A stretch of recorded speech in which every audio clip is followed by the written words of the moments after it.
Hi, and welcome again to Ivy English. I'm Karen. And I'm Chris Gorski. Today is February 24th, getting close to the end of the month. We're on page 74, and today we're going to hear part one of a two-part article of some rules that you need to pay attention to. Yeah, we're talking about the Presentation Skills Guide, or we're talking about how to give a PowerPoint presentation. Now, if this sounds kind of, no duh, there's actually kind of a skill to it, right? There absolutely is. And if you look up death by PowerPoint, you're going to get a lot of information on this. Yes, there was something, as I was kind of thinking about what I wanted to talk about today, there was a list that came up of like the most annoying things that happened during a PowerPoint presentation.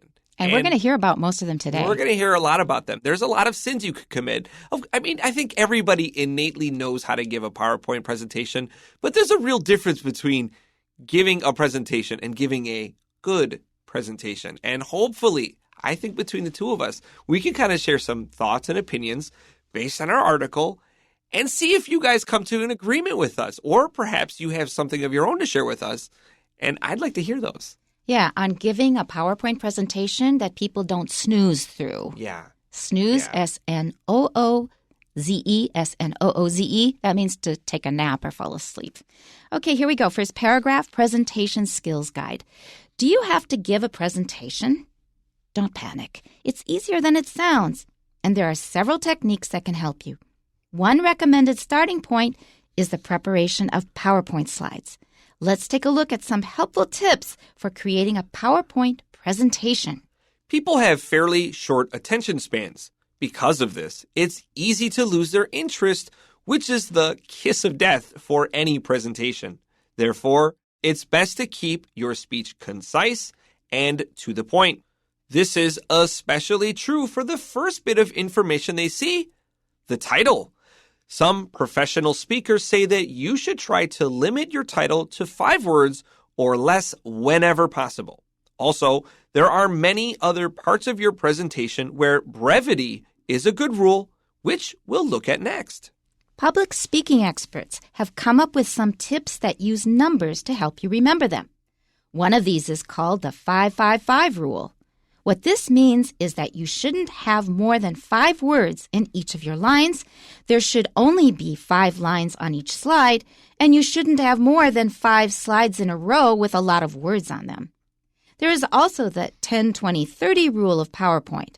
The number 10 refers to the most slides you should show, while the 20 is the maximum number of minutes your presentation should be.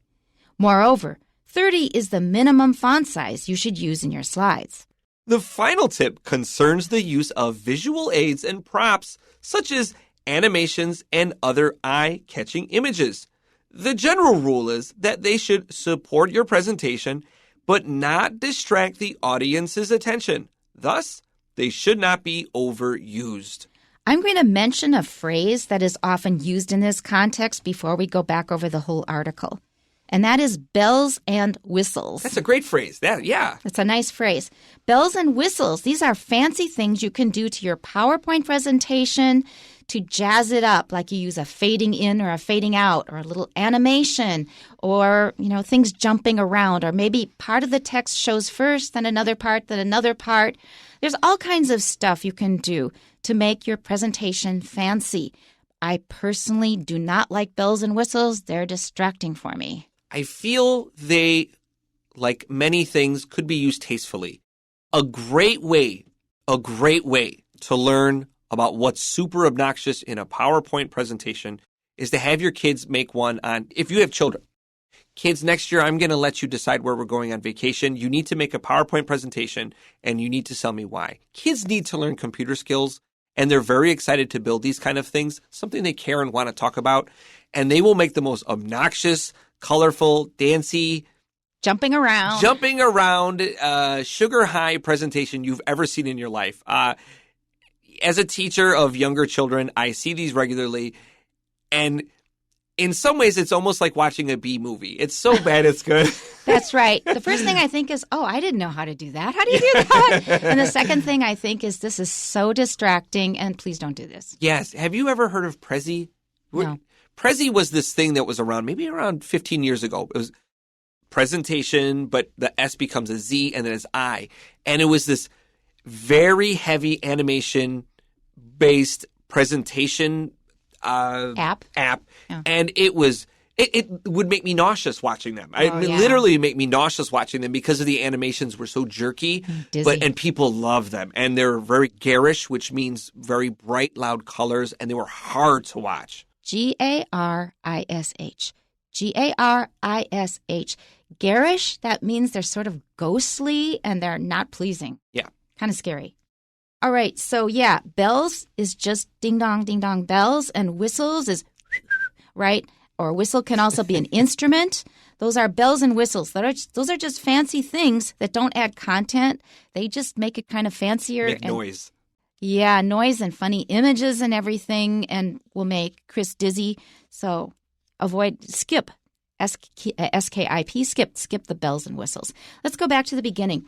Do you have to give a presentation? All right, somebody has said, okay, you need to give us a presentation on your budget proposal or on, like Chris said, the upcoming trip or on a book that everybody has to read. We're going to give a presentation first so they know something about the book, whatever it is. Okay, so a lot of people will just freeze up and go, I'm scared or whatever. So the next sentence says, don't panic. Don't worry, it's not that bad. And we go on, it's easier than it sounds, and there are several techniques that can help you. So it is not that hard. So open up your PowerPoint program, and we're going to show you what to do.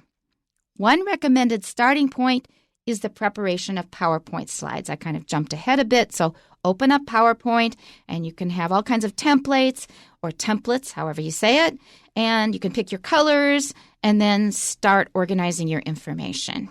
And finally, let's take a look at some helpful tips for creating a PowerPoint presentation.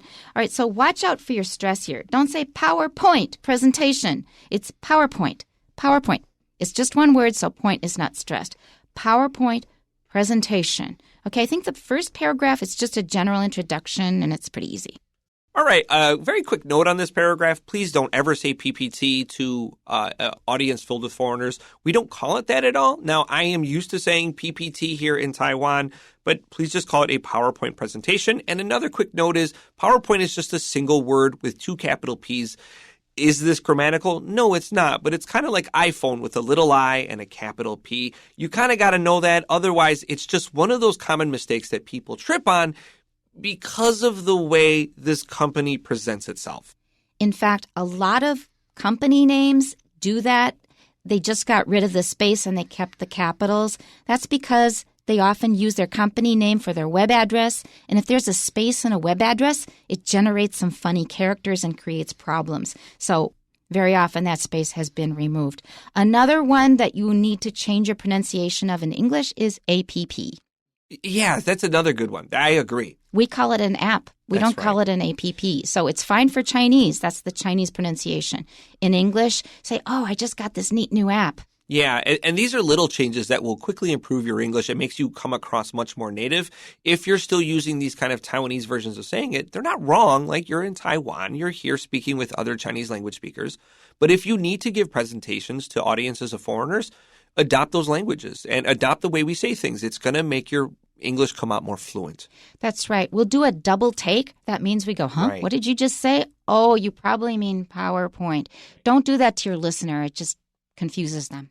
Let's move on to paragraph 2 here. People have fairly short attention spans. This is biological. That's not a criticism of people.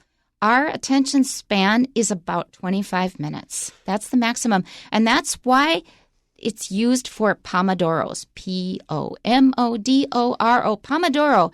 And that comes from the tomato timer. It's a timer that looks like a tomato. You are asked to set it for 25 minutes, work without being distracted, and then take a break. That's a Pomodoro. It's a very effective way of working. But it's based on this biological fact about humans is our attention span is about 25 minutes at best, and you need rest. While we're going through this, I want you to keep in mind the way TV is built. TV is very fast. TV changes images between every 3 and 8 seconds. You will very, very rarely see a shot longer than 15 seconds unless it's a conscious stylistic choice made by the director. I'm thinking something like Martin Scorsese, like in Goodfellas. Yep. It's a very rare thing to do. And if you could kind of build some of those TV rules into your presentation, it's going to help keep interest, because the more variety you can add and the less dry you are, the better you're going to hold that attention, as short as it may be.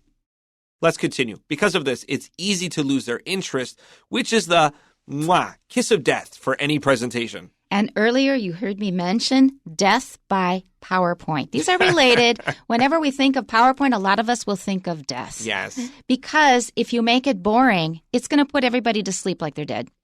Therefore, it's best to keep your speech concise and to the point. This is true of everything. It's not just PowerPoint presentations. When you're writing, it's really important because we now have too much stuff to read.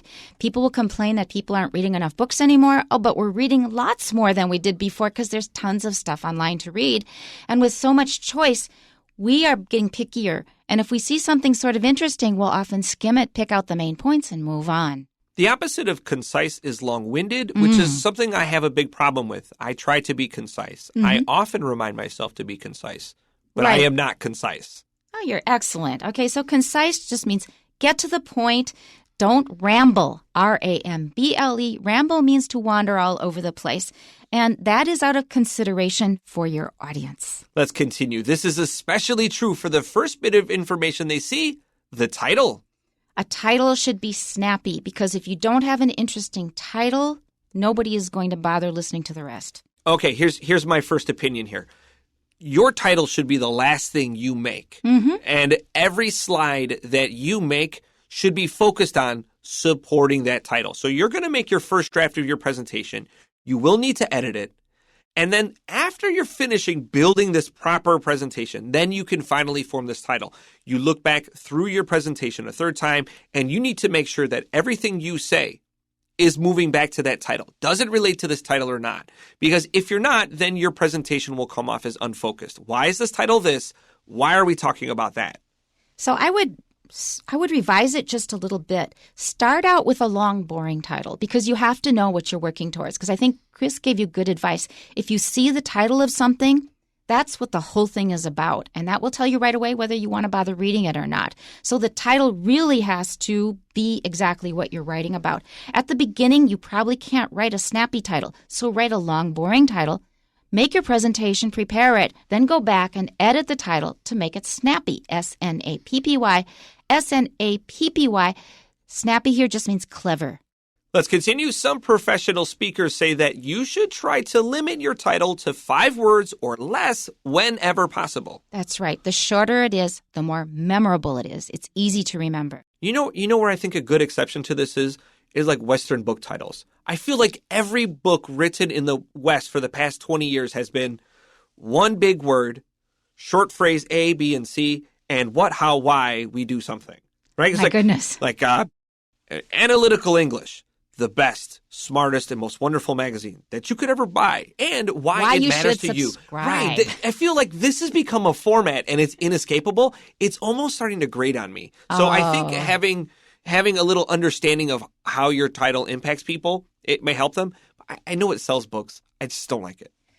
Yeah, maybe for books, but I know because I have to write a monthly article. So that's the method I use because I know what I want to write about. So the first title is really boring and I know my editor would definitely change it. But after I've finished the article, my brain has been working on it and it says, how about this? Right. That's kind of clever. Right. And then I fix the title and then the editor leaves it. Wow, wonderful. Yeah. Okay. Let's continue here. Also, there are many other parts of your presentation where brevity is a good rule, which we'll look at next. That is especially true now because, like I said, we are just overwhelmed with stuff to read. It has to be short and to the point, or nobody's going to bother with it. And I remember my father taught me a little saying, in brevity is wit. Right. In brevity is wit. Brevity is the noun for brief, which means short, and is wit. Wit is cleverness. So if you want something to be really clever, try to make it short. Absolutely. When I jump on the internet and I'm just being silly and I want to make a funny comment on a news story, I always try to keep it at most one sentence. Yeah. If it's longer than that, it's probably not going to be funny. Or it's not going to be read. That's right. Next paragraph. Public speaking experts have come up with some tips that use numbers to help you remember them. So we're going to get a bunch of numbers in series, in a series of 3. We've got 555 and we've got 10, 20, 30. Just be careful that you don't end up remembering the numbers but forgetting what they're standing for. What are we talking? Because I had to look them up when the question kind of came up. We're going to have part 2 of the article tomorrow, and there will be some questions. By that point, you may have forgotten. So to avoid that, try to remember them when you hear them now. So we're going to give you some tips, and using numbers makes things easier to remember, but you still have to try to memorize it or you'll forget it. And one of these is called the 555 rule. Oh, that's easy to remember, but it makes me think of cigarettes. It made me think of pizza. That's funny that our minds went somewhere different. Like, I remember Herman Cain was trying to be president, and he came up with this healthcare proposal. And it sounded because he had come from Domino's Pizza. Yeah. And it sounded exactly like you're buying cheesy bread and getting a pepperoni pizza. Was it 555 or something like it? It was something extremely similar about how much you pay towards your health care in the United States. And it was the 555 policy. And I was like, that sounds really delicious, but I don't know if that's how health care works. But you're thinking of pizza. Well, for me, I have a family member whose favorite cigarette brand is 555. And he would ask people to pick it up at the duty-free shop every time they traveled. Okay, let's move on. What this means is that you shouldn't have more than 5 words in each of your lines. There should only be 5 lines on each slide. And you shouldn't have more than 5 slides in a row with a lot of words on them. So they're trying to reduce the number of words. So first of all, make sure that each line on your slide has no more than 5 words. Otherwise, it gets too long and people aren't going to read it or they won't have time to read it. Second of all, no more than 5 lines, but often 5 lines per slide is too much. It can be even less than that, maybe 3. And finally, if you have 5 slides in a row that have a lot of words on them, you better vary it and put in a nice graphic. That will introduce some variety and then people will be less likely to fall asleep. If you take my advice, this is probably the best information we're going to have today personally. For me, as a person that gives public speeches pretty regularly, and you may too, I am a person that believes that rules are meant to be broken, but we need to master the rules first before we can learn where the wiggle room is, before we can learn to kind of bend the rules to be creative and interesting within those general things that we accept as standard and good. To me, this is well worth a highlight, that the cardinal sin, the biggest sin, the most wrong thing you can do when giving a presentation is just reading the sentences to the people. Oh. It's insulting your audience because you assume they can't read it. And really what it tells me is you don't really have anything interesting to say. The presentation is not for you. It is for your audience. And the words up there, at most, you look up and it reminds you what your next line is to be, and you have a lot more interesting, valuable information. It is not for you to read. It is for your audience, and you start speaking. A similar situation is at academic conferences when an old scholar gets up, hands out his paper to everybody, and then reads it to everybody. That actually happened, and we just kind of thought, well, he's old. We better indulge him a little bit. Okay, so there is also the 10, 20, 30 rule of PowerPoint. So here we have now 3 more numbers. They're all easy to remember. They're both easy to remember, 555, 10, 20, 30. The number 10 refers to the most slides you should show. Now, I would often break this rule. I had one with, probably 80 slides. But if it's good content. And this is, I think, a good starter rule, right? It was an academic conference. I had a reason for it, but as it's a good starter rule, because if you have too many slides, people are stuck reading. You should connect with your audience with your personality. So like Chris says, you're reminded of what to say by the slide, and then you just take off on that and ad lib. A-D, second word L-I-B, ad lib. That means you just speak to them like you're in a regular conversation. So what is the 10, 20, 30 rule of PowerPoint? The number 10 refers to the most slides you should show. So no more than 10. And then while 20 is the maximum number of minutes your presentation should be, and that is a really good rule. Because like we said, our attention just fades around 20 minutes. 25 is okay. After that, no. People are just going to tune out. They're getting tired. And moreover, 30 is the minimum font size you should use in your slides. A 30-point font is pretty big. Use a large font.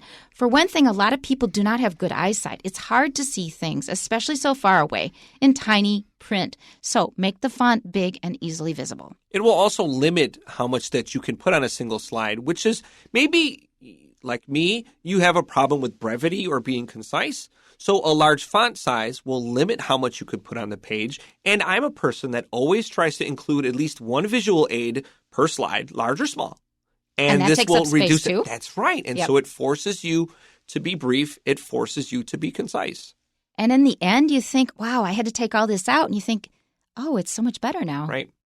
Let's continue to our final paragraph today. The final tip concerns the use of visual aids and props, such as animations and other eye-catching images. All right, here's your first little pop quiz, or maybe the only one.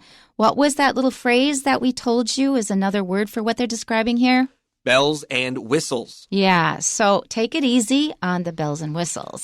By the way, that is a very good phrase. That's the second time you've brought it up, and I say, yeah, that fits right in here. That's right. So you can use them, but just don't overdo it because that is really distracting, and you are moving the focus of your content to the bells and whistles. This makes me think of when you go to... Do you remember GeoCities, this website? Yes. GeoCities was a page made by Yahoo, which you may remember or may still actively use. And GeoCities, you were allowed to make your own web page. And we were not professional web developers. We did not have a lot of tools. And generally, most people's pages was just like visual vomit. It was just... an absolute... That's not very kind. It was a wall of images and text and colors and flashy, blinky things. Things that didn't match. It didn't match. And it was fun for what it was. But looking at it with any kind of an artistic eye, it was just a bomb of information. And you could go look at them today. And they're all funny looking in their old, dated way. And it's too much eye-catching stuff. Eye-catching should be used... Sparingly. Exactly the word. They were very amateur, but, some of them had good content in spite of the really poor presentation. But I think GeoCities shut down. It so did. That stuff is gone now forever. Well, some people, because they just care about this kind of stuff, it was archived. And GeoCities is gone, but the archive still exists where you can dig into some certain amount of pages. And there's a certain charm to it. I'll give it that. There's a certain charm. Vintage. Yes. Yeah, it's vintage cool. Vintage. Vintage. It refers to wines of a certain year quite a long time ago. Let's continue. The general rule is that they should support your presentation, but not distract the audience's attention. Thus, they should not be overused. And that is extremely important. We're kind of leaving you hanging here because we have part 2 tomorrow. But please remember this rule. As soon as the focus turns on, wow, isn't that flashy? Wow, how did you do that? That means that your content is not coming across. Your bells and whistles are coming across. So if you really want to develop your presentation skills, there's this fun game that you can play. It's pretty good after you've had a few drinks. It's called PowerPoint Karaoke. And the idea is that you get a completely unknown topic handed to you. Yeah. And you need to sell it competently. Oh. And the value in this is that you don't know what you're talking about, but should you say something confidently enough, there's a whole lot of people that will swallow it hook, line, and sinker, meaning completely believe you. This is a fishing term. And it gives you lots of practice with ad-libbing. You have led us into another topic we can't cover now, but that is actually how the media works. And that is why we are so divided now, Right. Because we just believe everything that we see in the media, hook, line, and sinker. My group, my social group says this, it must be right, and we will stand on it to the death. Right. Okay, that's leaving you kind of hanging. So if you want to hear the rest of the story and learn some more important rules to help your PowerPoint presentations be less boring, tune in tomorrow. We will see you then. Bye-bye. Bye-bye.